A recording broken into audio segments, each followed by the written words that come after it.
video. We got some really exciting updates to our Covenant Technologies AI video colorization software.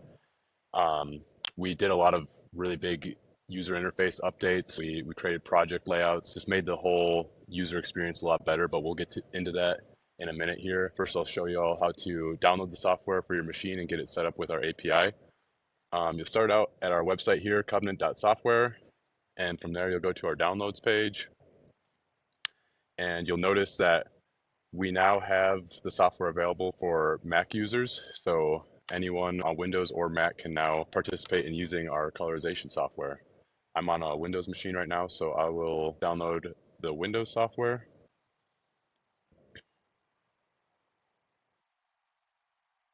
Once that finishes,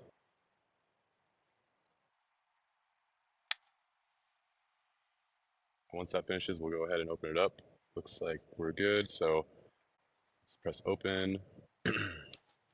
Now, you'll be met by this screen by Microsoft Defender prompting you to accept. So the reason that you get this right now is because our PFX certs are still in the process of being verified, but likely users who download this in the coming weeks will no longer see this prompt here. So for now, you can just press more info and then go to run anyways, and it'll still install it for you.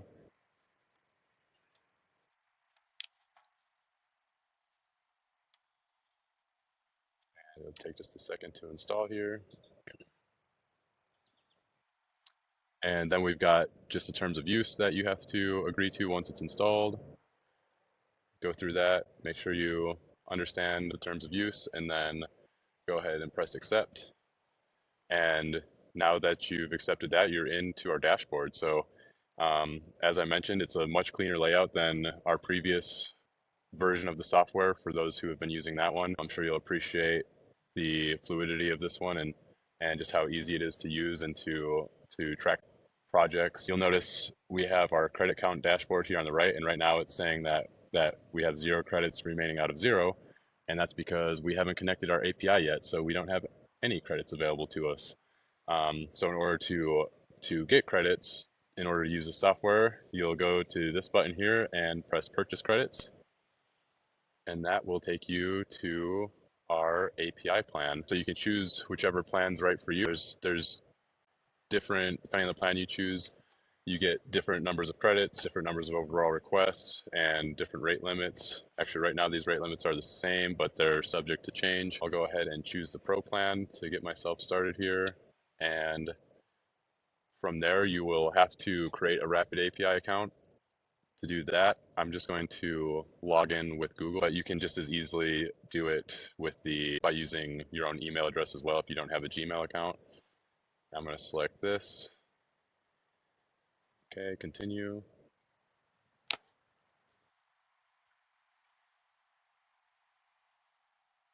Okay, I've created my account. Looks like I'm logged into it here now, and now I'll have to press choose this plan again.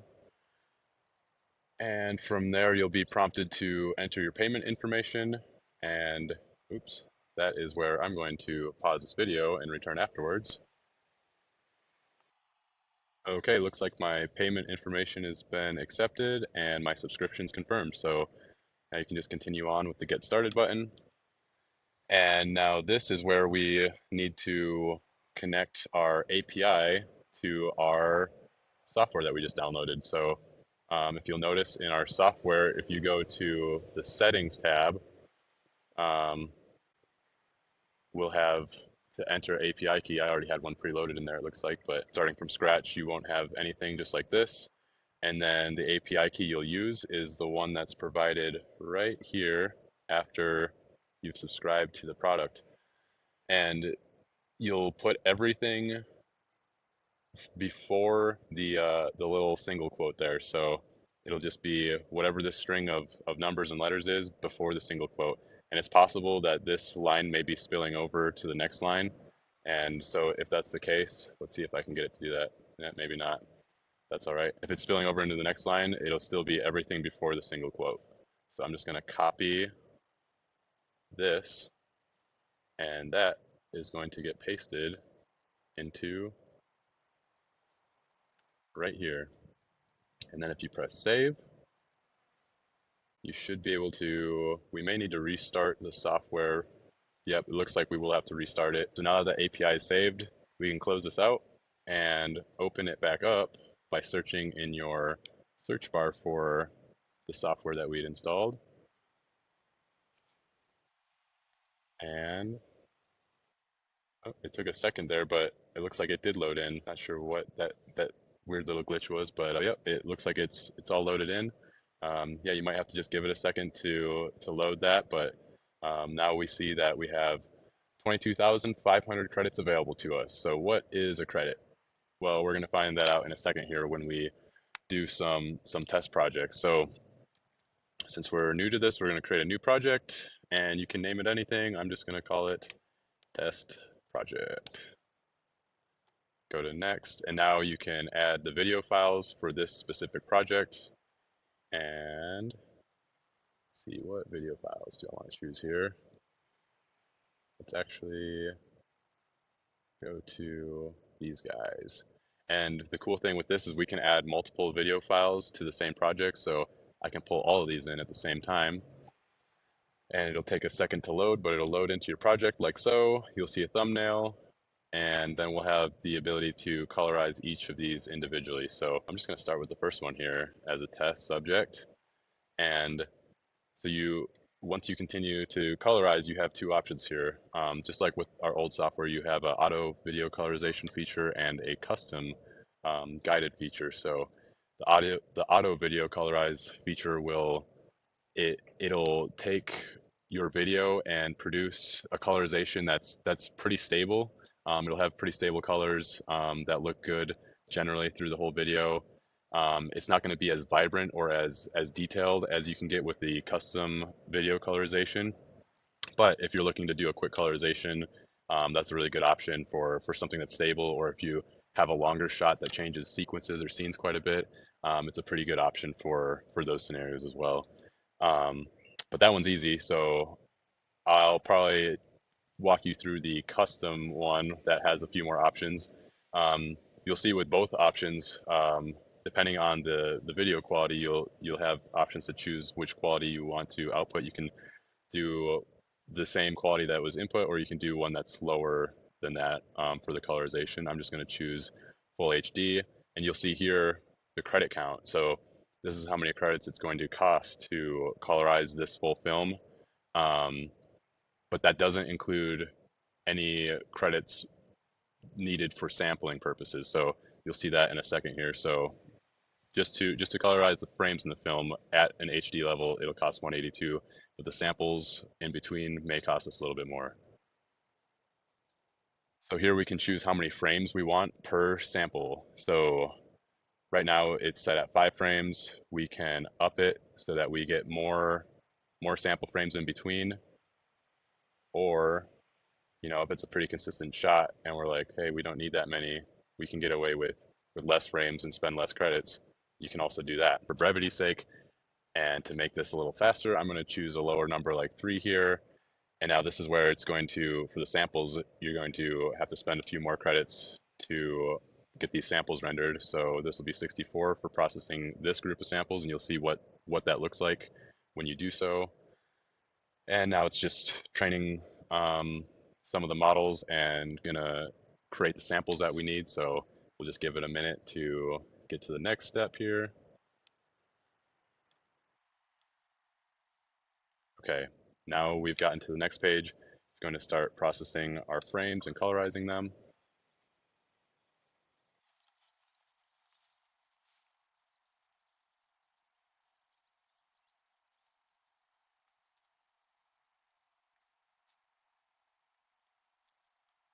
I'm realizing I'm not on a great internet connection right now, so this is a little slower than normal, but we'll hang through it.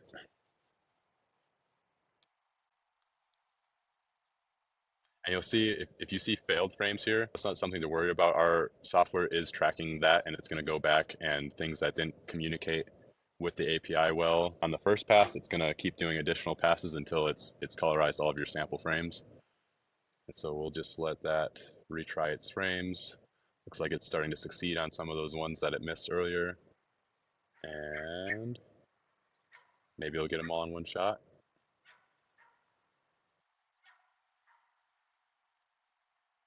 Nice, okay.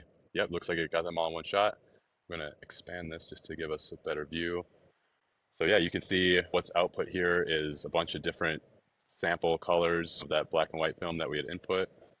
And what we do on this step is we get to select all the ones that we really like and that we want to consider for our final colorization. So I think that one looks pretty good. That's got some great colors in it. This one's kind of unique. It's got a different warm feel to it. This one's kind of got a cool feel to it if we're going for kind of like a late night maybe feel, or I guess a midnight, not midnight. What's the word? Help me out. Dusk. And then we've got this one up here. Looks pretty nice. This one's kind of a pretty good neutral one. So then once we've selected our favorite color samples that it produced, we can either continue on with the colorization, or if we're like, hey, I think I'd like to see a few more samples and get more variation of color results, we can also do that. Ooh, I'm gonna select this one. That one actually looks kind of cool. So yeah, we can sample more, which I'll demonstrate for you is just pressing this button, and it's gonna create a second sample batch, just like the first one, that will have some variations that are different than the first one that we had previously generated. So we'll give this a minute to complete. And this is one of the really cool features of the new software versus our old one, is now we can actually go back and forth between our different sample batches, allowing us to do more comparisons. And if we saw a sample in the previous batch that we're like, not sure about, but then later we wanted to actually include in one of our favorites, we can do that. Looks like these ones all are processing successfully, minus the last one, last two. Guess we're gonna have to retry those two, and there they go. So yeah, as you see, we've got some variation from the first one. This one looks different than any ones I saw in the first batch, and that one's got a really unique look to it, kind of like that. This one looks really crisp and colorful. Man, a lot of good options, honestly. Um, cool. Yeah, this is just to give you all an idea. I'll go ahead and continue to the next step. Um, and first I'll show you, you can view just your selected favorites by pressing this tab. So these are all the ones we favorited. It shows you what batch they were from. And then you can go back to batch one, batch two, kind of review them again. And then we'll go to proceed. You'll continue with your favorites. And now we just see the favorites that we had chosen. And now from here, we can actually do some modifications to it to make it have more of the feel that we're going for. So say, this one looks pretty summery, right? What if we decided we wanted it to be a fall themed wedding? They're kind of dressed, well, I don't know. I don't know that much about what you wear to fall themed weddings, but let's check it out. So once you press edit there, you have options to edit the temperature, the saturation. Oh, behind my face here, you can see that we've got auto color and white balance as well. These are all settings that we can adjust. So one thing that's really unique that you can do is you can edit this prompt, which is going to directly edit the colors within here and really target them too. So I can say with this one, I can say fall wedding, and then I'll just from there, I might press auto color, so this causes there to be a little bit more color pop usually.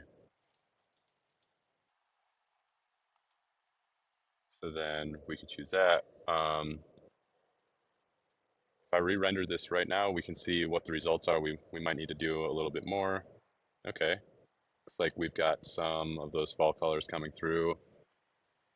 So we can even further enhance this by kind of spamming some of the key words that we put in there. So if we say fall a couple more times, it's really going to focus on the fall theme. It looks like we're still rendering a couple of things. Like I said, I'm kind of on a slow internet connection right now, so may have a few little hiccups here. Okay, cool. Now I'll re-render it with spamming the word fall, and we'll kind of see even more of those fall themed colors come through. And now we can, another thing that we can do is increase the warmth if we wanted to. We can see what that looks like. Kind of adds like an extra warm mask to it. Um, I'm going to spam fall a few more times here because I think it can do a better job. And I might actually turn the auto color off, make the colors a little less blotchy.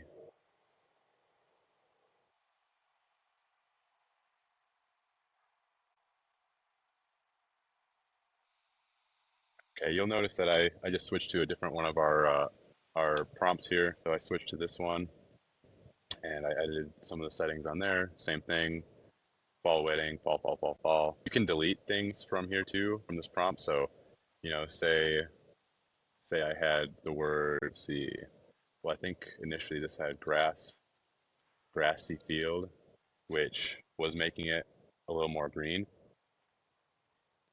But since I'm kind of going for more of the fall theme, eliminating that, the grassy field part definitely does a bit more of that fall vibe, little little more fall colors, a little more oranges and browns.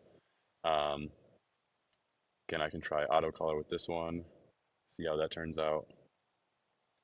It definitely does make the colors pop quite a bit more with that one. Yeah, if you're once you're satisfied with your results, you can go and press continue to colorization.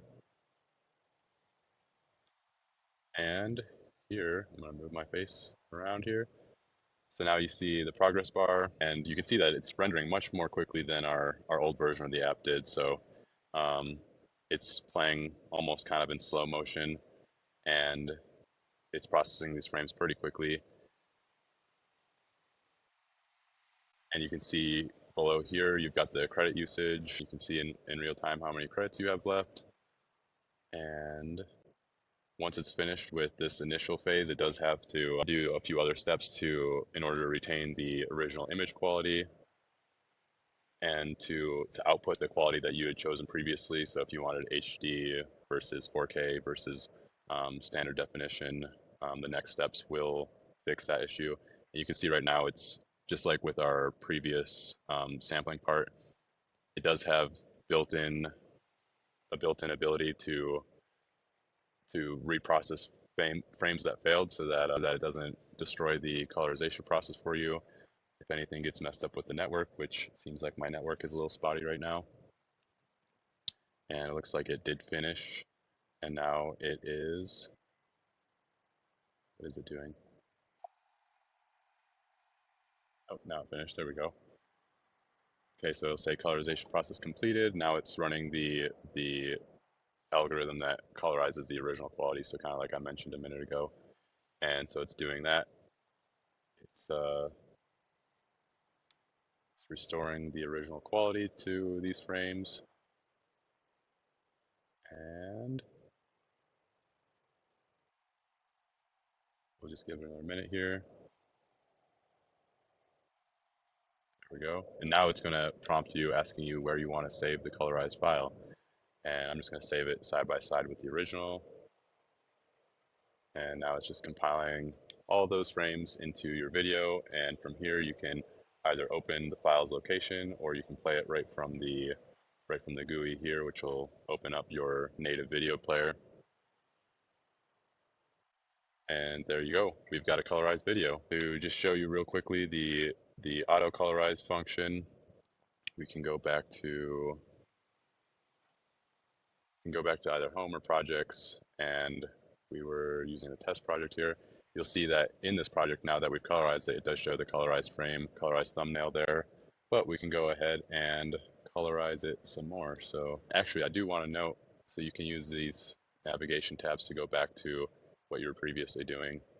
I do want to note that you can, in fact, continue working on some of these. If you produce a colorization and then you're like, oh, I wanted to try another one, like maybe like this really dusky like twilight feel, you can go back and go through and render that one if you wanted to as well. So yeah, we'll take you through the auto colorization function real quick. Cancel this and colorize that full HD. Let's go next here. And now it's just going to do like I said, kind of a stable colorization that works well in a lot of shots and sequences. So yeah, this is going to be very similar output to what we saw in the other one. Feel free to mess around with any of the features or settings you see in here and enjoy colorizing.